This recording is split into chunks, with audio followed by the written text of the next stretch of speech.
Your fitness level goes like this, and when you stop, lots of things, when you stop working your heart, for instance, it goes up like this, and when you stop, it goes back down like that, but not fitness.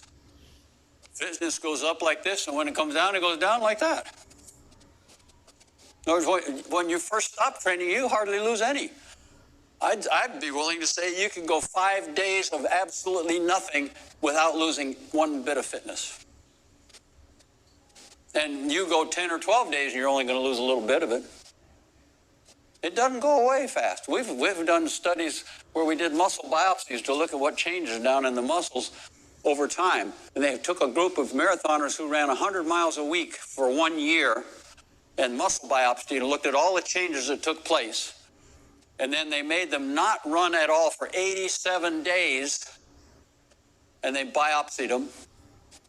And they'd only lost between 5 and 10% of everything they'd gained in a year.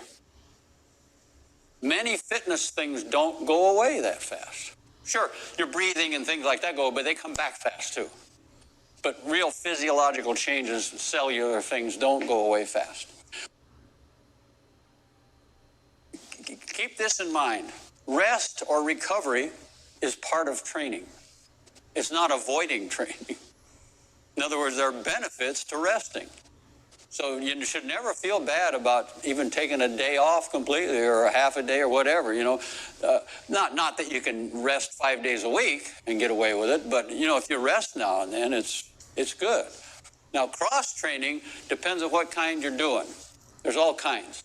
You know, if you broke your ankle and your leg's in a cast, you obviously can't do any elliptical trainer or any running or anything, but you could go in the swimming pool and swim and put a plastic bag around your leg.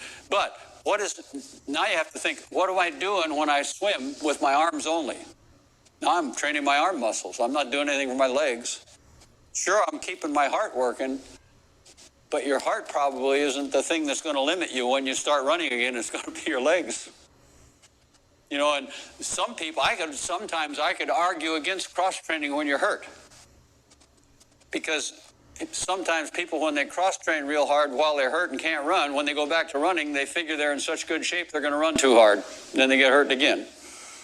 Whereas if you just say, okay, I can't do anything, I'll rest and get well, then when they start running again, they feel so miserable they can't run too fast anyway. You know, I could argue, I think cross-training is good. But you got to do it appropriately, and when you come back to running, don't overdo the running. You got to work back into the running without getting hurt again. To increase mileage, I would let an athlete increase their weekly mileage by as many miles as the number of runs they go on each week. If they're running 5 days a week once, they can increase their weekly mileage by 5 miles. If they're running 7 days a week, they can increase their weekly mileage by 7 miles. If they're running twice a day, 7 days a week, I only let them increase 10 miles, not 14. So 10's the maximum.